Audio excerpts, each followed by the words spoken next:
On episode 7 of the PCT Podcast, we speak to Chloe Matthews, who's a qualified referee in Staffordshire and also part of the Referee Youth Council.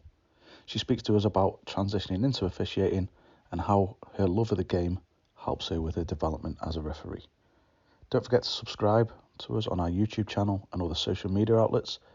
We hope you enjoy. Hi, Chloe. Thank you for joining us on the PCT podcast today. How are you today? I'm good, thank you. How are you? Yeah, not too bad. Trying to keep busy during, obviously, the strange times we're going through at the minute.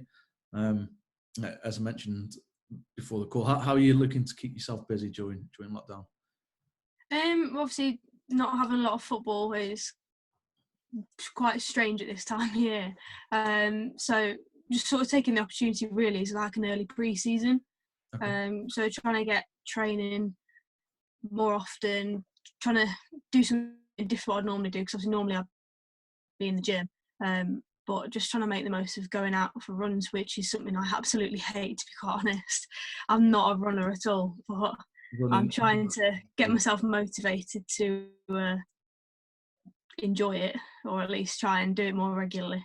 Well, there's no time like the present, as you mentioned. There's not a lot more we can do. Just obviously, so we can get a little bit about yourself. Obviously, I know who you are, but could you just tell the listeners a little bit about yourself and sort of what roles you currently undertake? So Chloe Matthews, I'm 22. I'm Staffordshire FA referee. I also work in football for Nottinghamshire FA as football development administrator, mainly working around refereeing and safeguarding. I'm currently a level 5 referee.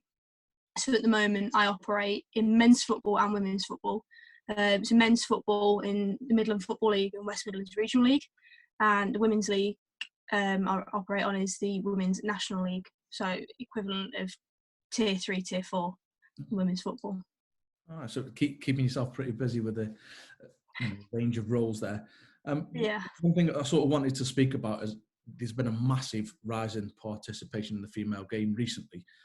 Tell us about when you first started sort of playing, and was there any difficulties in getting yourself involved in a team?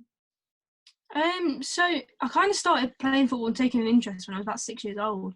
And it literally just started off, as probably most people, just kicking a ball around the back garden, and started to watch a bit more of it on telly and in that kind of way, really. Ended up, I can't really remember what age I got into a team. It was still quite young, probably around under 9s, under 10s, just as a guess. And I played for a girls' team, always have played for girls' teams. Was kind of in and out around a few different teams in the local area. Changing positions as well, in terms of I started as a striker, ended up finishing as a left back. So it was kind of a bit of a mix, really.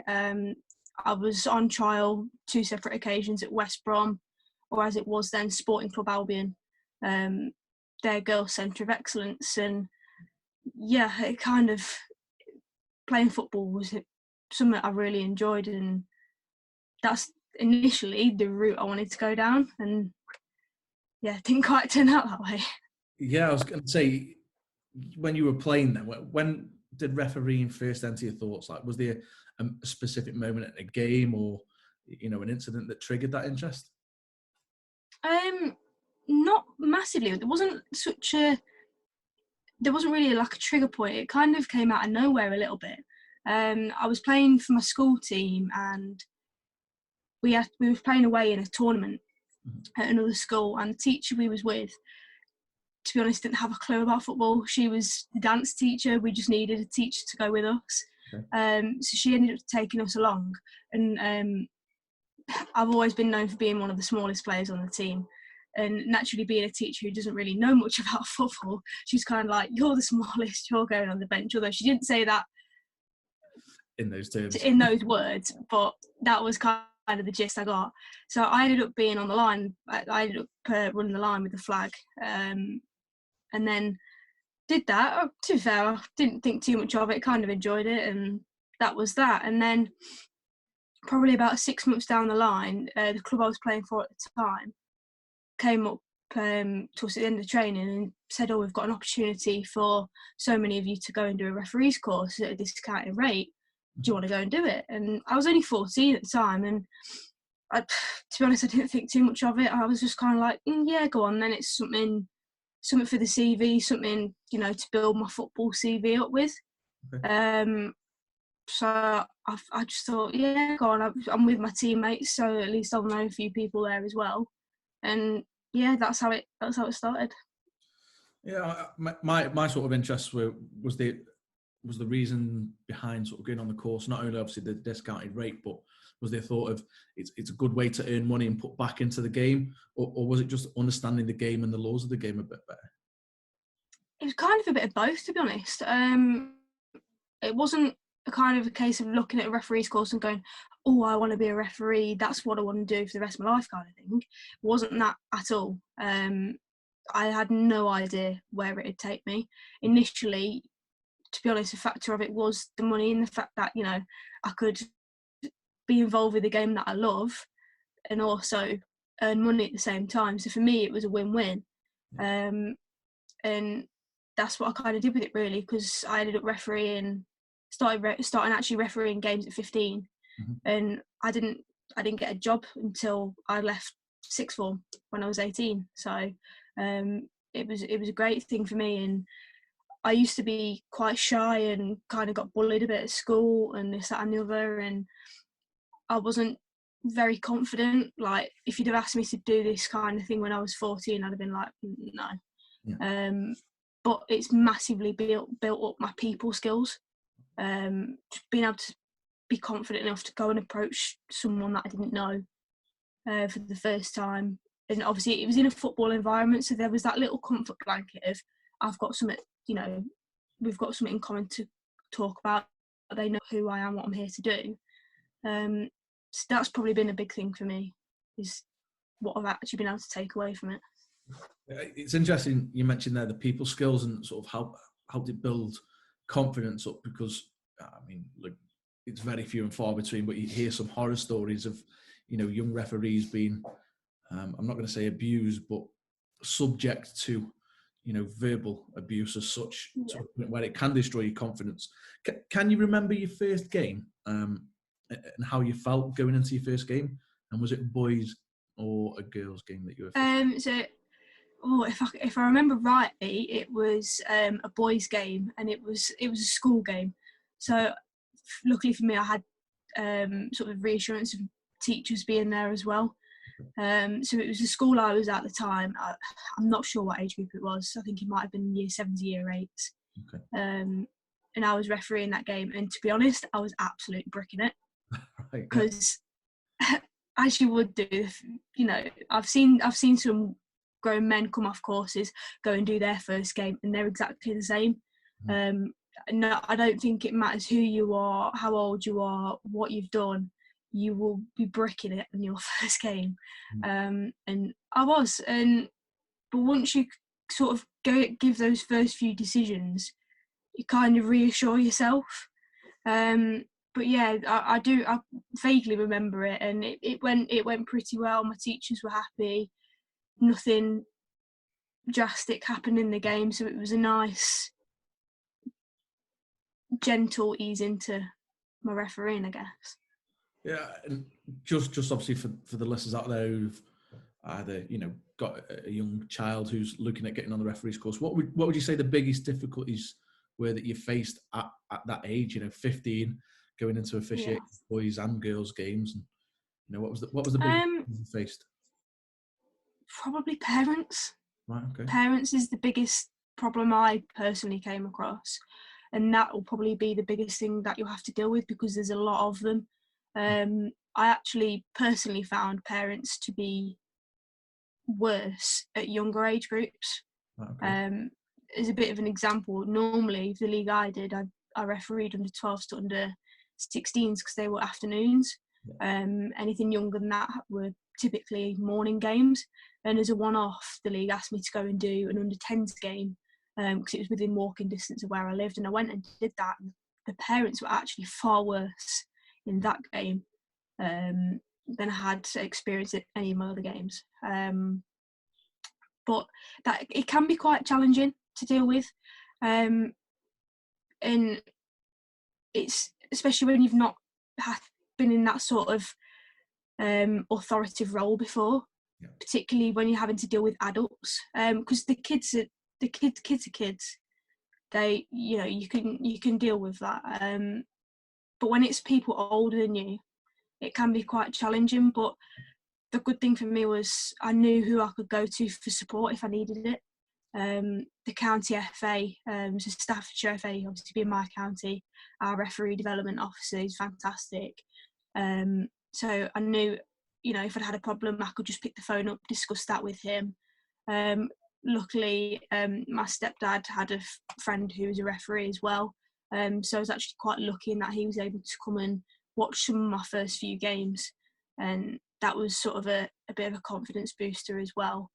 But yeah, this refereeing is a massive, massive community. Although people might not realise it, and the support network is huge. So as long as you've got someone who you can pick the phone up to, which you'll have even from doing your referees course, then you'll be absolutely fine no matter what happens. There's people who I talk to now, like the guys who tutored my course, one of them in particular I do keep in quite frequent contact with now, even from when I was 14 and doing my course. He's been a great sort of friend to have, I guess, throughout the whole of my refereeing career so far. I mean, I was quite fortunate too, and my reasons for doing the referees course were slightly different as a Gobby ex-player. But I mean, I was quite fortunate. I was about 24 when I took my course. So I just wanted to touch on, did you have a good support network from when you completed the course? I know you mentioned there you had, the county FA, but I'm talking about within the league system. Was there sort of referee mentors or anybody that you had that support network there? When I qualified, no. It was literally a case of me. My stepdad obviously took me to games because I couldn't drive, and then if and when his mate could come, who's a referee as well, then I had him there as well. Other than that, to start with, I didn't really have a lot. It was kind of just, I've got to go off my gut feeling and how I felt the game should be handled and refereed. So it was quite challenging to be able to deal with that. But I know, having done work with different county FAs, having done a bit of work with Staffordshire FA as well, and also seeing some of the recent things that they've put in, there is a lot more support now than what there used to be, which is fantastic. Even just having like respect marshals at youth football matches, I think that's a fantastic addition to the grassroots game in Staffordshire particularly, because you've got someone there who you can go to and who should be you're talking to. But I know quite a few different leagues and counties have different mentoring pathways now for their referees. I didn't obviously get into it straight away because I was still quite new to it, but a couple of years in, I had the opportunity to join the junior development group with Staffordshire FA, and that was a massive help. And you go and you can go and discuss things with your friends and your other refereeing colleagues, and make new refereeing friends as well, which is always a massive help. And I suppose the other thing for me was as well, was what we call the RAs, so the referees associations. Okay. So they're effectively like your little football clubs, I suppose, but for referees. So my local one was Cannock Chase, and there's all different ones all up and down the country. So it's kind of like you've got your national RA, and then it splits all into your little ones. And we'd kept in touch with the guy who used to referee the games I played, because he was a member of Cannock Chase RA. So I managed to go to that, and that was really helpful. It was very, very informal. Go sit down, have a chat about your refereeing, what's happened in your games, and bit of development as well there for you as well. So that helped a lot initially when I started. I just wanted to sort of touch, just going back really, you started at a young age, as I say, 15, that you started officiating. Looking back, would you say you learnt a lot about yourself sort of going through that in a high pressure situation, really? Because massively, yeah. You're up against, as you mentioned there, a lot of opinions that aren't always going to match with yours. Oh, exactly. Yeah, it massively helped build me as a person. And when I was sort of 16, 17, I was still playing under 18 football. So I'd go and play under 18 football on a Saturday morning. Saturday afternoon, I'd be straight going to do a game as an assistant referee in Staff's County League, which is a men's adult league. And obviously, I had the support of the referee and the other assistant referee in those kind of games. Being around that male football environment massively built my confidence up. I had to stand up for myself, and I knew in my mind that my decisions I was making were correct. So, you stick to your guns. You've got the referee there to back you up as well. And like I say, having to deal with 22 blokes on a Saturday afternoon always has its challenges, but it has its enjoyable moments as well.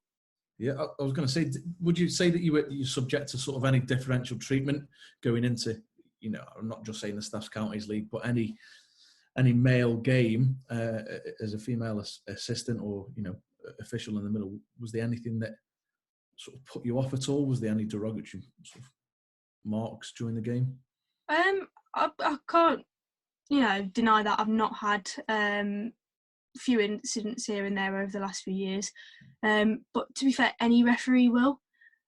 I'd like to think most of the ones I've had aren't because I'm female. I'd like to think that's just because I'm a referee, and that's kind of what you have to deal with.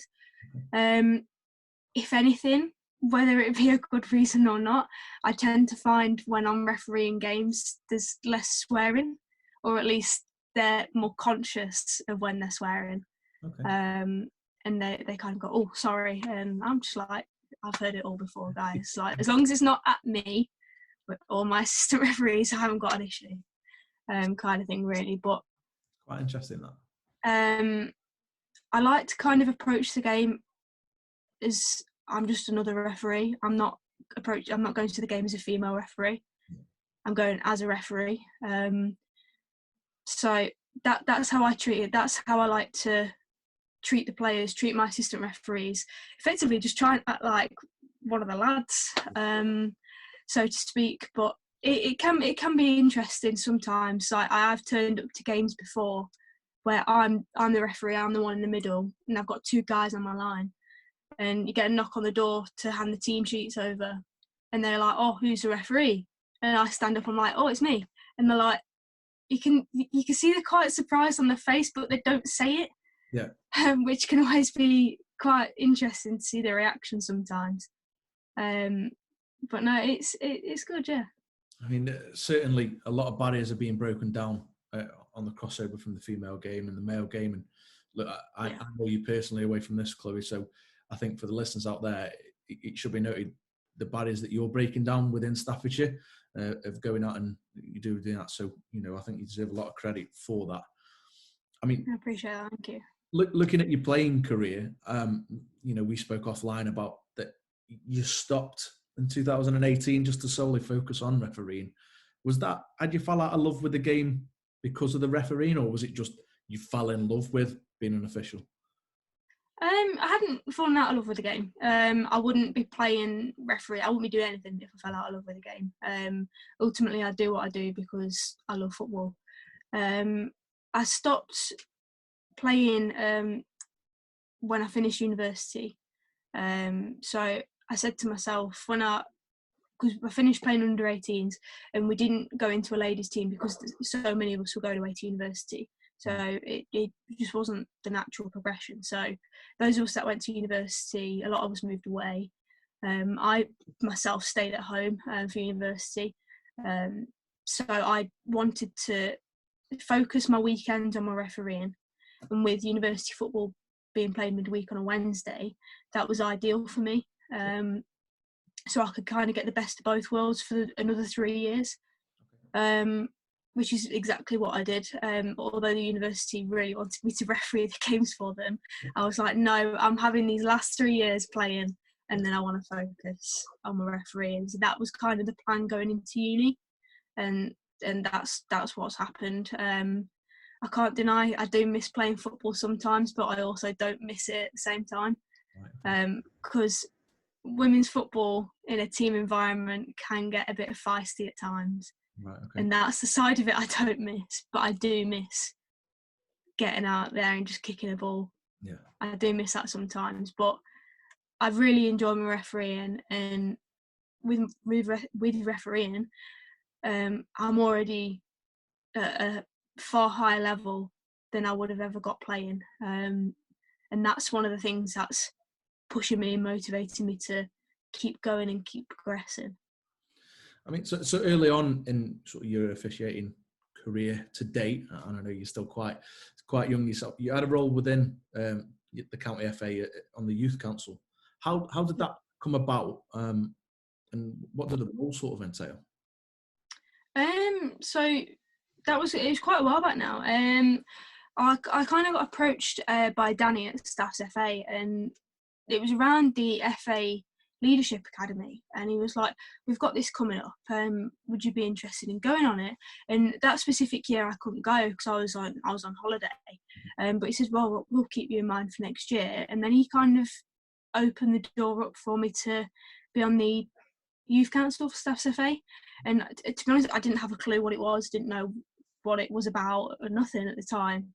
But doing a bit more research into it, talking to Danny, talking to Matt as well, I looked into it and I was like, yeah, this is a role that I think I'd enjoy. It can help me develop off the pitch as well as on the pitch. Sort of seeing a different side to football. So obviously I've got a bit of, as you know, I've got a bit of a coaching background as well. As my refereeing, and then obviously the playing side, so I could kind of dip into a few different parts of the game really. But what the youth council aim was to do was to help develop the game and come up with ideas to help develop the youth side of football within Staffordshire really, and kind of be a voice for young people for football within Staffordshire, because the age group that we were, so I believe it was 16 to 24, I think they've kind of seen a massive drop out at that age. So maybe they're kind of thinking, oh, well, they're not getting heard. So that's kind of where we wanted to come in. I kind of then had the opportunity to progress onto what I'm on now, which is the National Young Referee Development Team, which was formerly the RAFA Youth Council until this season. So now I'm able to sort of focus on refereeing off the pitch and helping develop young referees from a national perspective. So this is my second year. So last year I was on it as a female lead, but this year it's kind of changed. So changed our name, completely rebranded, and now all of our members are all on a level playing field. So our aim is to kind of help support young and new referees with whatever they need support in really. Because for someone like myself, I went into refereeing with not many people to, speak to straight away. That's what we're kind of there to do. We're on social media. We're young referees ourselves. We've been in their shoes not too long ago. That's kind of the plan with it now, and I'm into my second year, and I'm really enjoying it. The guys I work with are fantastic. They're from all over the country, so being able to network with other referees at different levels from different areas is absolutely fantastic, and really opened my eyes to how football is across the country. And how can a young referee get support from yourself and the council that you work with? Yeah, so the National Young Referee Development Team is a bit of a mouthful. So we shorten it down to NYRDT. So obviously a lot of youngsters are on Twitter, Instagram, so they're the main feeds that we're on.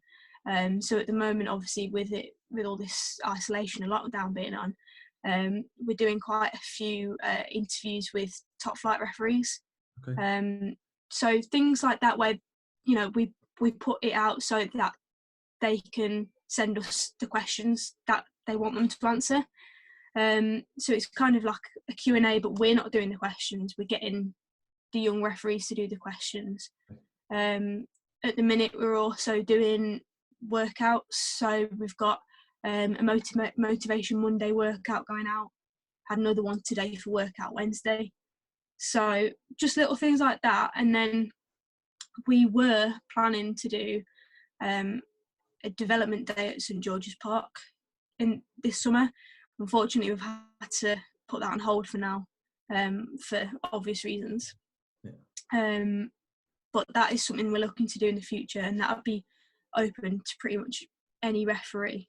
Probably aimed at younger referees who are not so experienced, but not just to help build them as a referee, but to help build them as people as well. That's what we're really aiming to do with that. And as you say, that can be found on sort of social media. Yeah, so it's, if you just search on Twitter or Instagram, NYRDT, so National Young Referee Development Team. It's on Twitter, it's on Instagram, or search for me and you'll find it on there as well. Fantastic. I mean, just for me, as you know, I'm mainly a coaching side, and as I mentioned, my thoughts on becoming a referee were motivated by something different.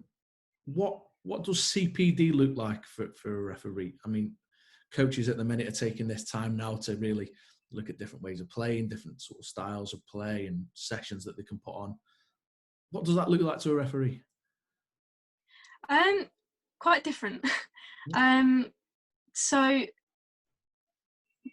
I don't like, it's probably just a case of it not being as open and as well known in terms of what CPD is for referees.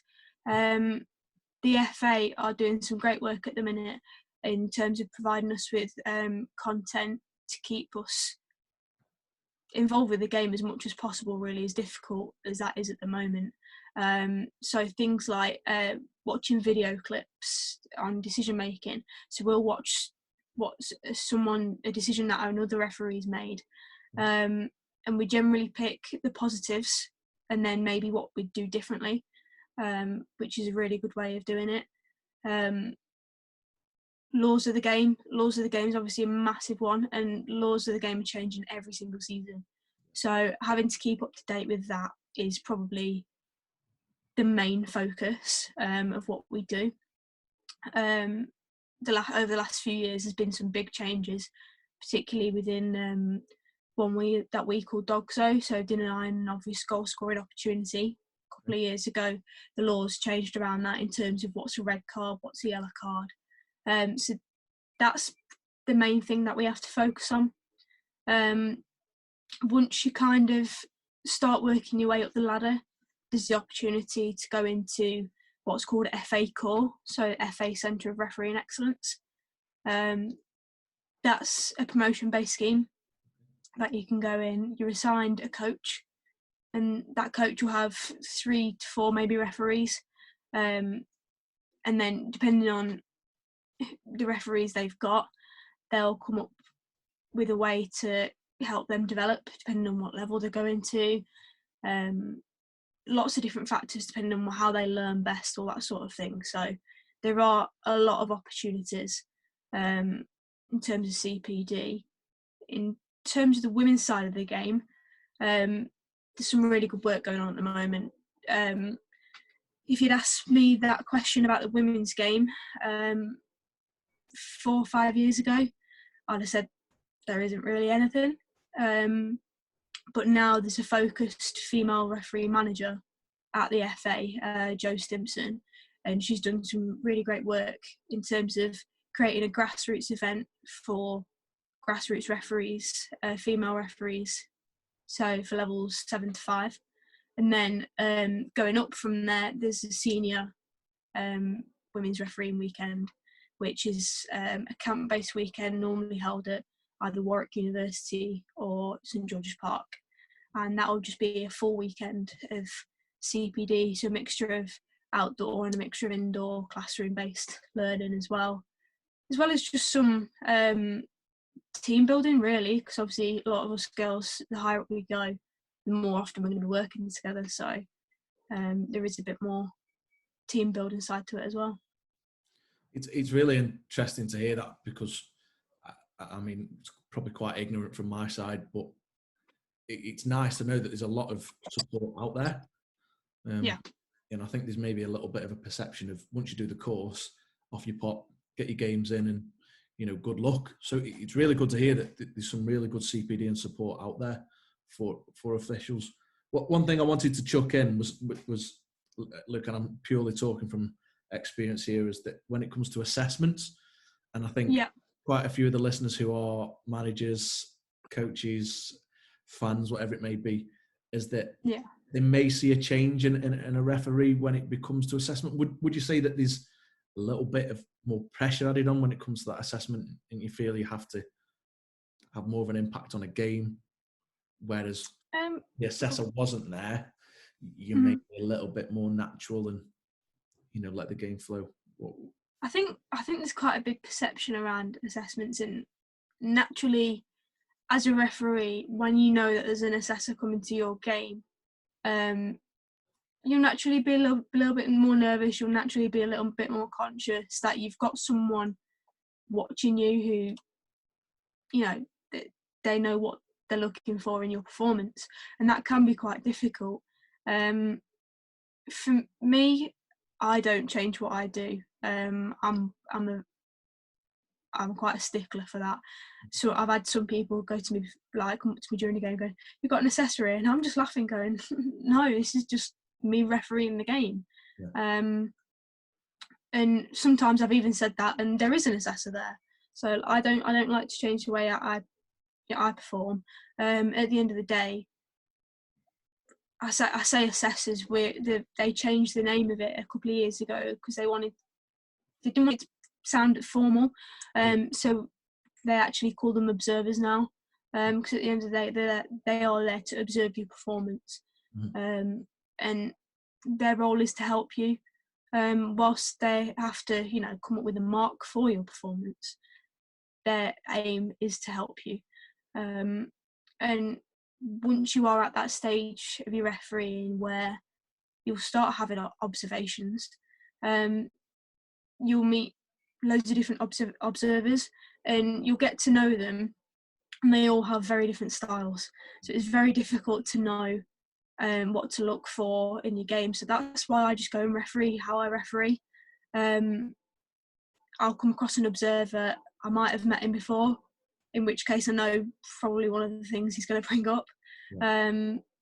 But then there's other observers I've not met before, and I've no idea what they're going to be like. Yeah. So I'll just go out there and do my game.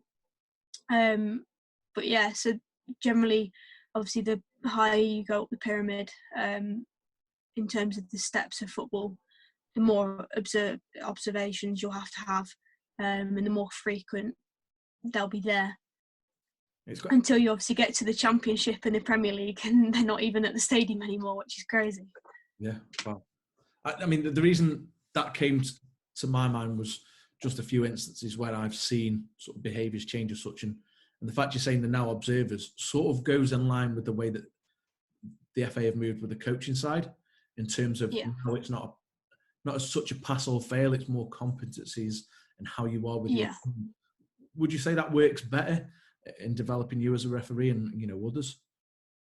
Yeah, definitely. I mean, when you start as a referee, you start as a level 7, and then up until you get to level 5, you're not actually given a numerical mark. It's kind of based on an average, so it's kind of like an average indication. So are you like performing above average, well above average, average or below average or well below average. And that's how it is for your first couple of promotions. It's not until you get to level 5, going for level 4, that it changes to a numerical mark.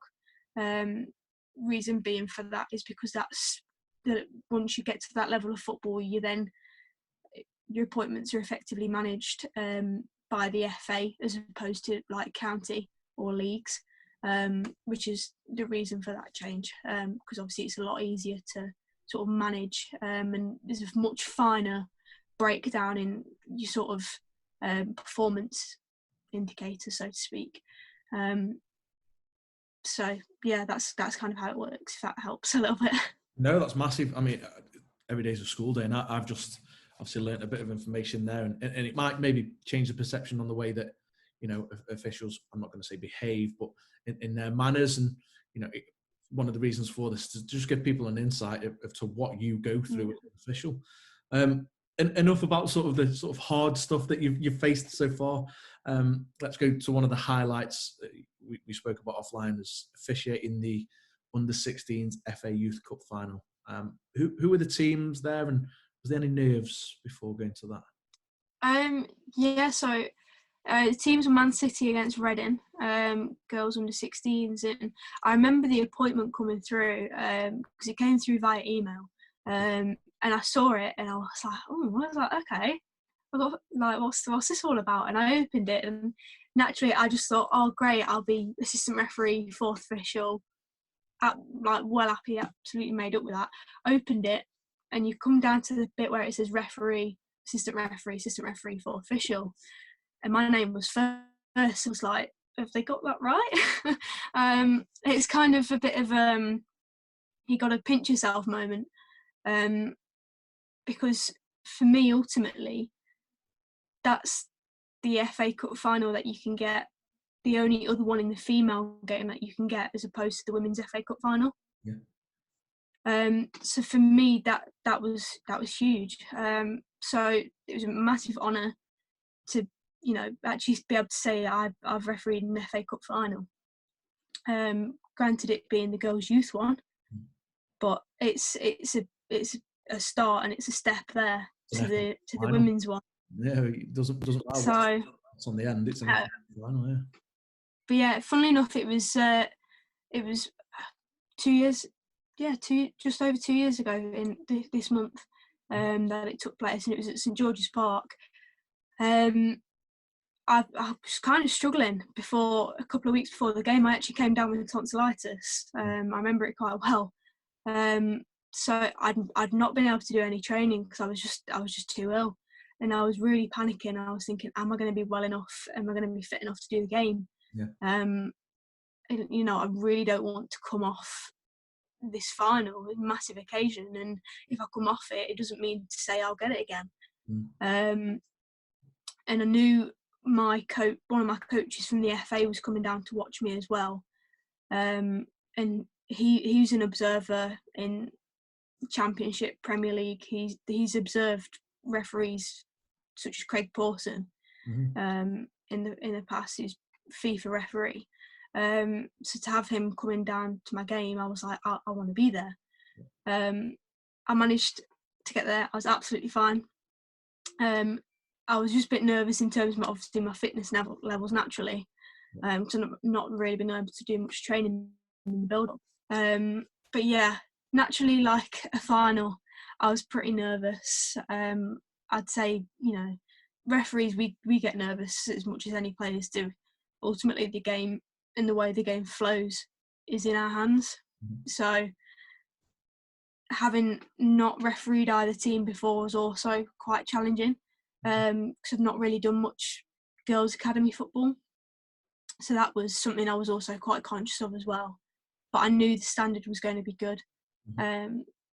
Girls' academy football has got so much better over the last 5 to 7 years.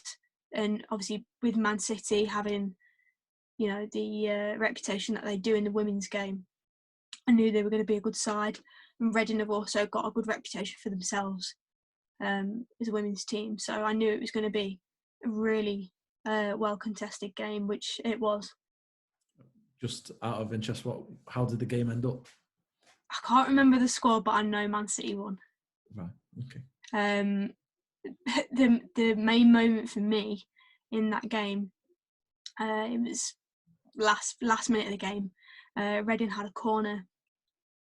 Everyone had pretty much gone up for this corner, and it got played into the box, got cleared, and it ended up being cleared that far. There was a Man City player who ended up 1-on-1 with the Reading keeper down the other end. Okay. And I have no idea how I got there. I just knew I needed to sprint as fast as I could, because if the keeper ended up taking it out, the decision was on me, fully on me. And it potentially may have had to be a red card decision. So, and being an FA Cup final, I was like, I've just got to get there. I've just got to get there. And I literally felt like Usain Bolt. I was recovering from tonsillitis. I have no idea where it came from. This sprint just came out of nowhere. And one of my good friends was my assistant referee on the day. And she was like, Chloe, I've never seen you run so fast in all my life. I was like, neither have I. So, and she actually went on to score. So thankfully there was no, red card, yellow card decision to make in the end. Fantastic. You mentioned that the game at that cup final was held at St George's Park. What have you had experience of, officiating in a professional stadium at all? And if so, what was your first game? So I've been quite fortunate to have refereeing a couple of professional stadiums now. My first league game was last season. It was Derby County against Forest Ladies at Pride Park. Wow. Which was incredible. Obviously, the Women's National League games are appointed by the FA, and the FA will have known that was being held at a stadium. So it was quite a big honour for me to know that they'd put their trust in me to be able to go and do that game. I'd never done sort of a league game in a stadium like that before, so having spoken to the club before the game in terms of the arrangements and everything, and they sort of said they were expecting a crowd of about 1,000, which was, that was going to be a record crowd for me in terms of how many people I'd refereed in front of. And it ended up being over 2,000 in the end. Wow. By the time the game came around. So, again, another fantastic opportunity for me to go and, referee in a professional stadium. Also had 2 female assistant referees with me as well, which made the occasion even better. But yeah, and then this season, as I'm sure you'll be quite happy to hear as well, I had the opportunity to referee at Stoke City's ground. Yeah. I did Stoke City Ladies against Hull City, again in the Women's National League. And that was another great occasion. And that one particularly, obviously coming part way through the season, Stoke City obviously allowing the women's team to use the ground midway through the season, which isn't always known by a lot of Women's National League teams. So it was really, really good advert for women's football, not just in Stoke, not just in Staffordshire, but nationally. Yeah. And again, to be able to do that was a great occasion. Going to put you on the spot here with the question. 2,000 fans, obviously between Derby and Forest.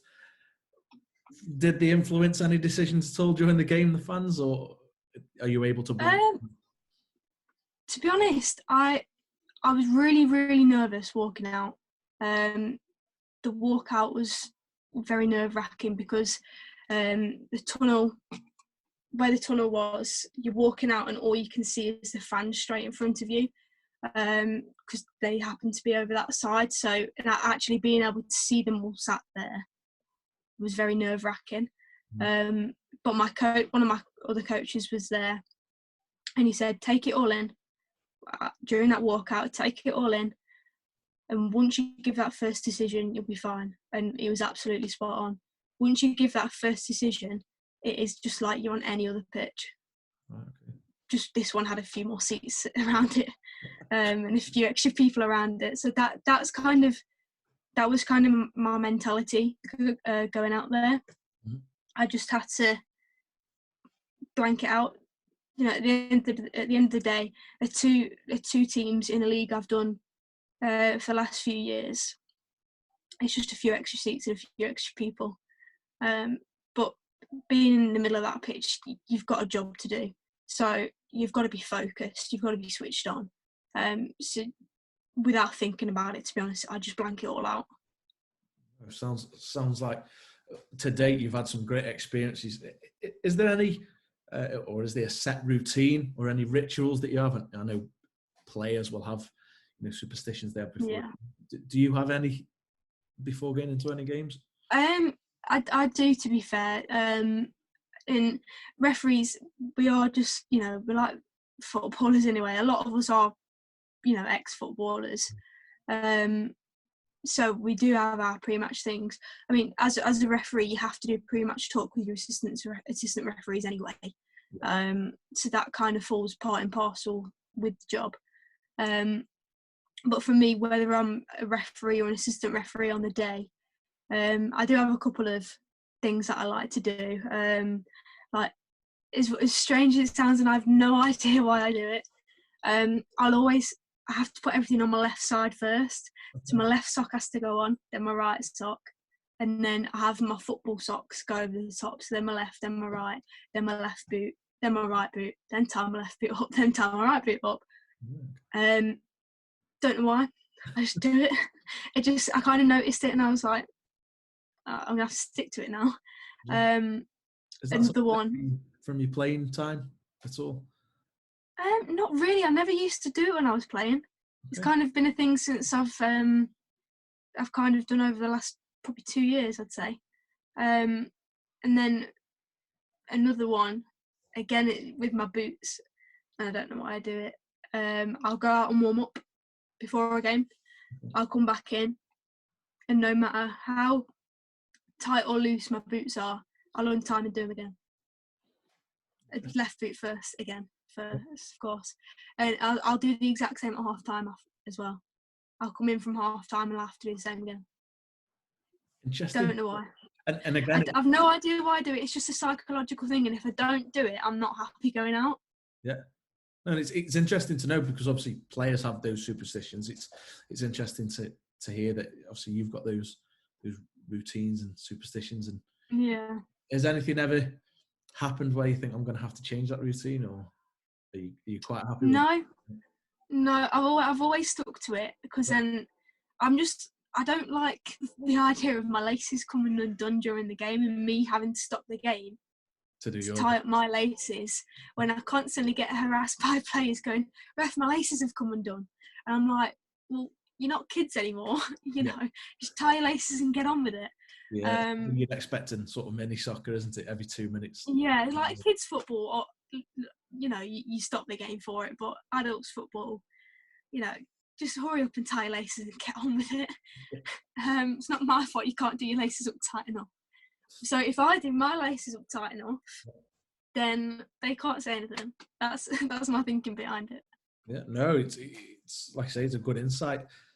But more recently, obviously, we met at St George's. We sort of crossed paths where you've been involved in some international games, Chloe. I mean, that must be a massive honour. And would you say the higher up and the higher the standard, the more nervous or the more pressure you get? A little bit, yeah. Naturally, with an international game, just the word international, it means a lot. To be able to sort of represent the FA, so to speak, on that stage. For me, I find personally more pressure is on me as a referee. As an assistant referee, naturally, I still get nervous like I do any game. But obviously, being a referee, naturally got that bit more pressure on your shoulders. And actually just being able to walk out with those teams, whoever they might be, whether it's England and another international team or if it's two foreign nations.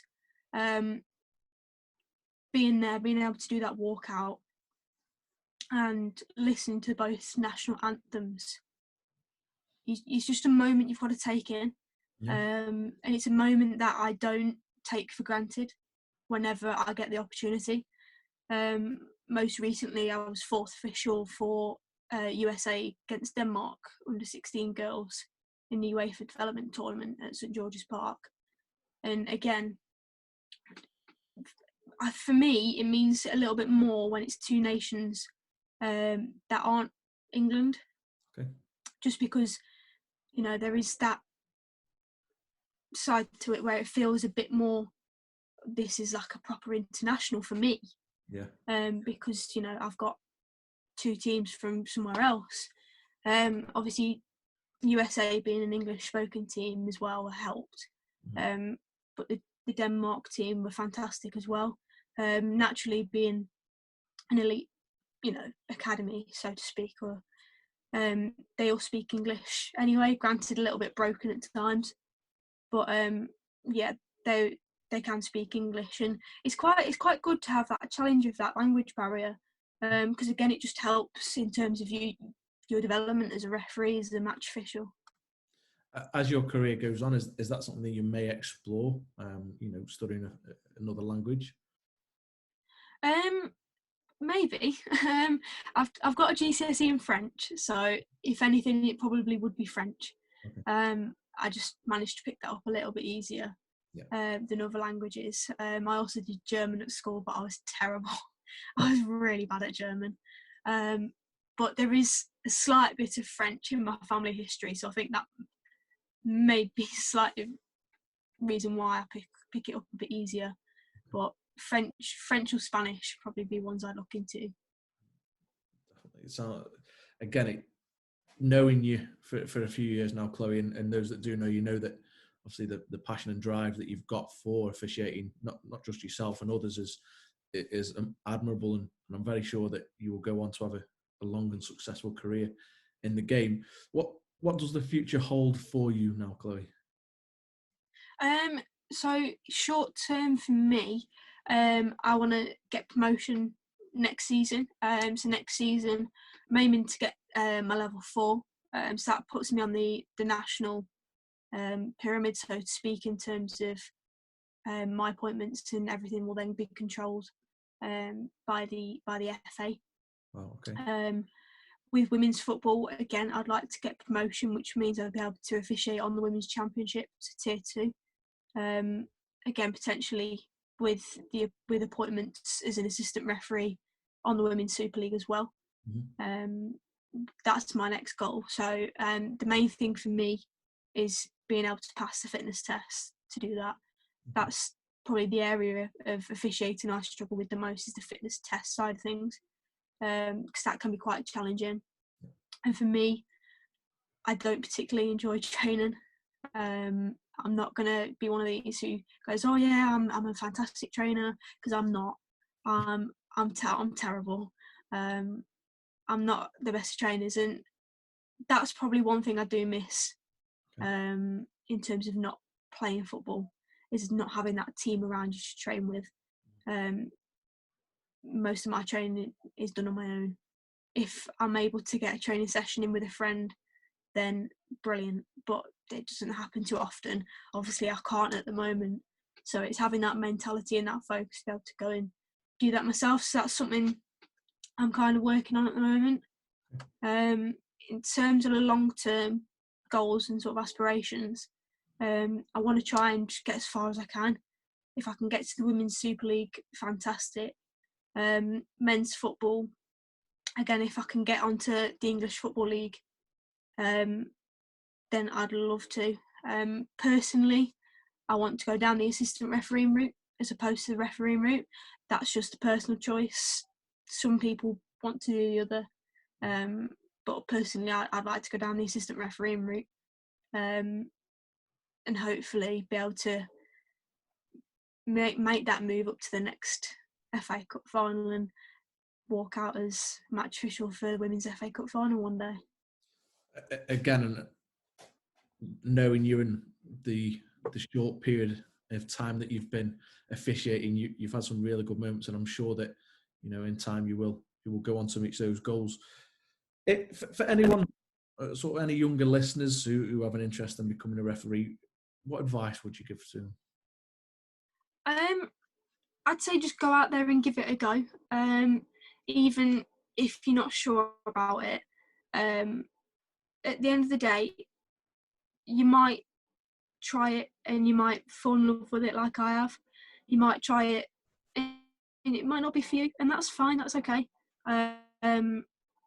Everyone will find their own path with it. But what I'd say is if you're thinking of going to do a referee's course, then it'll be great to meet new people in football. It'll be great to help build a network around you. And if anything, it'll help build you as a person, help with your confidence, help with your communication skills, help with your people skills. That's just some of the benefits that I've been able to take away from it. And then for anyone sort of who's just come off a refereeing course, I'd say don't feel like you're on your own. There's plenty of people you can talk to, even if it's just picking up the phone or sending a text to someone you did your referee's course with who's in the same boat as you. They might have experienced what you've gone through, but until you talk to them a bit, then you're not going to know. And even if they haven't gone through that, they might be able to think of something that you've not thought about. So yeah, just being quite open and about your experiences. That's the best thing. I've made some shockers. We've all made shockers. Whether you're a coach, whether you're a referee, we all make shockers. Yeah. And I've had one of mine played in front of a room of about 50 referees. Oh, goodness. And I've stood up there and spoke about it. And you know what? Everyone learnt from it. Everyone was able to take something away from it. Even I did on the day. So other people in the room thought of things that I didn't think about. So that's what I'd probably say. No, that's some great advice there. And just before we finish off with the quick fire question round, obviously I've had to tailor it a little bit to officiating, but is there any misconceived perceptions around officiating that you want to dispel, to anybody who's listening? At the end of the day, you get a lot of people think, oh, they're a referee and we're referees 24/7, and we're really not. We are just normal people who love football. Like, if for whatever reason I'm not refereeing, I'll be at home watching Soccer Saturday, or I'll be going to watch my team play on a Saturday. Mm-hmm. At the minute I'm missing football just as much as any coach, any player is. I want to get back out there refereeing. I want to get back out there watching football again. I'm having to, rely on FIFA and watching football clips on YouTube or whatever Sky Sports have got on at the moment, and it's hard. We love football as much as anyone else, and one thing that I personally can't stand is when someone accuses you of cheating in a game. That's one thing we're not out there to do. We're out there because we love the game and we want to be a part of that game. We're not just out there for the money, or at least I can say hands up, I'm not. And I know all of my friends and colleagues who I work with quite frequently are not there for the money. We're there because we enjoy it. We're there because we want to be involved in football. We want to help with the game, really, because without referees we can't have the game, or not at least a very good one.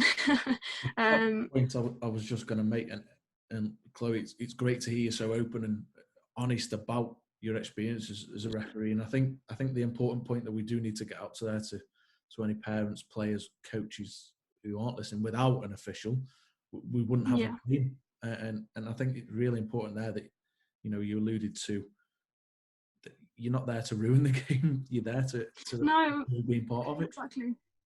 No. And just another thing for me, like, you get people shouting at you and that on the sidelines, and you get players coming and shouting at you on the pitch. And one thing I make very clear to my the captains I'm working with on the day, I'll say, if you want ask me a question, come up to me and speak to me like we are now when we do the coin toss, and says, I'll talk to you all day long. But as soon as someone comes and starts shouting at me, that's when I kind of switch off, so to speak. I'll obviously acknowledge that they're shouting at me, because that can then progress to a level of dissent potentially. But for me, I'm not someone who will go and ignore a player. Like, if a player comes up to me and genuinely says, ref, what did you give that for? I'll say, look, this is what I've seen, that's that. If they're not happy with that, then that's up to them, but at least I've given them an answer. And sometimes I'll turn around and I'll say, look, I may have seen that wrong. If I have, I apologise. And sometimes they'll just go, okay, fair enough, and it's forgotten about. That takes a lot to do, as I say, in pressure situations, of being able to explain your decision. And ultimately, look, you don't have to. No, I don't have to. And it's like a player. A player can misplace a pass, and his teammates might get on his or her back, or they might not. Yeah. It's the same with refereeing, but unfortunately, with refereeing, there's a lot more eyes on you than there are a player. So that's probably why, more of a target, so to speak. But for me, I've always been quite open and honest, and that's something that's always worked for me, and something that I take quite a lot of pride in doing. Particularly when you've got, two captains who you can work with. 9 out of 10 times, your captains that you'll have will be fantastic, and that's why they're captains at the end of the day. And if you've got a problem player, which out of 11 players, you're probably going to get one at least. So if you can go to your captain and you can get to the captain before, that problem player, then that's what I'll do, because ultimately, I don't want to have to send someone off. I'll only send someone off if I really have to. At the end of the day, I still want to see, game 11v11. Like I said, unless, like with the sin bins being brought in as well, some people are kind of saying, refs can go card happy now, you've got sin bins, you can just send them to sin bin. Well, that's not kind of the approach I like to take, unless they've openly shouted something in which I've got no choice. If someone's just saying the odd comment here and there, I tend to go to the captain. I'll turn around and say to the captain, go, like, sort him out, get him to pipe down. And most of the time they do, and because they know that sin bin's there, and I think the captains appreciate that as well. Yeah, rather than just going all guns blazing in the sin bin, there you go. Actually being able to work with them is a massive help. And a big thing for me with that is I like to get their names before the game. I think being able to speak to them by using the name is massive, and not all referees do it. Some do, which is where I kind of picked it up from, because I saw another referee do it. But obviously when you get your team sheets, it will have the name of the captain, and I'll make a point of noting what the names are, and then when we go into the tunnel, I'll have a quick chat with them in the tunnel whilst waiting for the rest of the players. It just builds that rapport and builds that sort of, ref-captain relationship. And I think it makes a massive difference. I was going to say, we spoke about the advice that you give to young officials. I think that's a massive one for you then, and just another bit of, gold dust that's come out of the conversation. I'm conscious we've taken quite a lot of the time, and again, it's another conversation where I could speak forever about it. I think officiating is a hot topic, and not everybody sees the work that goes into it. But to sort of finish off, we do have a quick fire question round. Okay, I have tailored it a little. Who's your best friend in football? So my best friend in football would be, her name's Kerry Williams. She's also a referee. She's a FIFA assistant referee through the Welsh FA, but she also referees England as well. She lives down towards London way. So been on a few camps with Kerry, and we normally end up as roommates. So that's how we first got to know each other, and we've pretty much stayed friends ever since. So she's like my big sister in football. Brilliant. Who's the toughest team you've had to officiate? Oh, I can't pinpoint a team as such, but what I will say is the more northern, the more physical. Okay. That seems to be a trend. So, like, obviously, when I started in the Staffs County League, the teams from Stoke tended to be more physical than the teams from the south of the county, generally. Right. Not always, but generally. Interesting. Best team you've been involved with officiating? Oh, if I'd probably say I did a friendly. It's kind of an inter-team friendly, if this counts, but it was England ladies team against the 23s. Okay. Fantastic game, fantastic football played. Wow, some experience that as well. Yeah. Best player played with or officiated? I'll probably go best player officiated, and this will probably make a lot of listeners happy. I did a county cup game this season, Wolverhampton Casuals against Stoke City under 23s, and it was actually Ryan Shawcross's first game back from the injury he sustained pre-season. Mm-hmm. So that was a pretty good experience. Unbelievable centre back. And was he captain on the day? He was, I think, yeah. Oh, wow, building that rapport with such a big. I was on the line, to be fair. Right. I was actually assistant referee that day, but obviously with him playing centre back, I was able to see sort of how it was quite interesting from a coaching perspective actually. Whilst I was an assistant referee, seeing how he led his back line. Okay. As a commanding centre back and being that last man. So that was quite interesting. Yeah.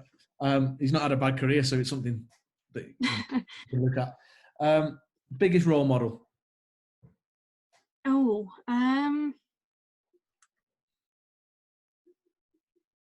there's quite a few to choose from actually. Obviously, I think for me, when I first got involved in refereeing, Howard Webb was still refereeing. Mm-hmm. So to be able to sort of see what he's done, and obviously, he's refereed the pinnacle of football. He refereed the World Cup final. Yeah.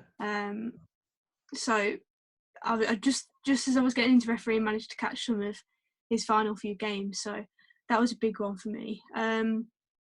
Another one, I'd probably say Anthony Taylor. The way he referees and his refereeing style is one that I like to watch, and the way he's confident but always remains calm during a game. Okay. I quite admire that. And then probably in terms of female, naturally, seeing Sian on the Premier League and seeing that she can get there, so why can't any of us? Don't get me wrong, Sian has put a lot of hard work into her game to get to where she is now. So I'd love to be able to replicate just a bit of what Sian's been able to do one day. Really, really quite a cheeky one here. Pride Park or the Bet365? Bet365. Okay, we'll leave that one. And then, is there anybody you would recommend or you would like to hear on the podcast? I think Steve Martin, being a Staffordshire referee, he'd be a good one. Or Matt Murray, obviously ex-Wolves goalkeeper, Sky Sports pundit. I think he'd be a great person to have on. Fantastic. We'll look to get in touch with both and see if we can get them on.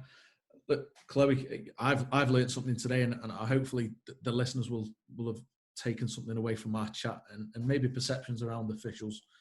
But I just want to say a massive thank you for you to take the time to speak to us. Yeah, thank you for having me. Not that you'll probably need it, but we wish you all the success in your career path, and no doubt we'll see you on the big stage at some point in your career. Stay safe during this strange time, and we'll look to catch up soon. Thank you, and you. Brilliant. Cheers, Chloe. Take care. Cheers. If officiating is something you want to get into, please contact your local county FA and take your first steps into officiating. Further to that, you can contact the National Youth Referee Development Society, where you'll be able to get information and advice on how to become a referee. Thank you for listening. We hope you enjoy the content that we're trying to bring to you. Don't forget, new episodes will be released every Monday. You can find us on the iTunes Store, Spotify, and if you want to see the video, you can see it on our YouTube channel, PCT Football Coaching.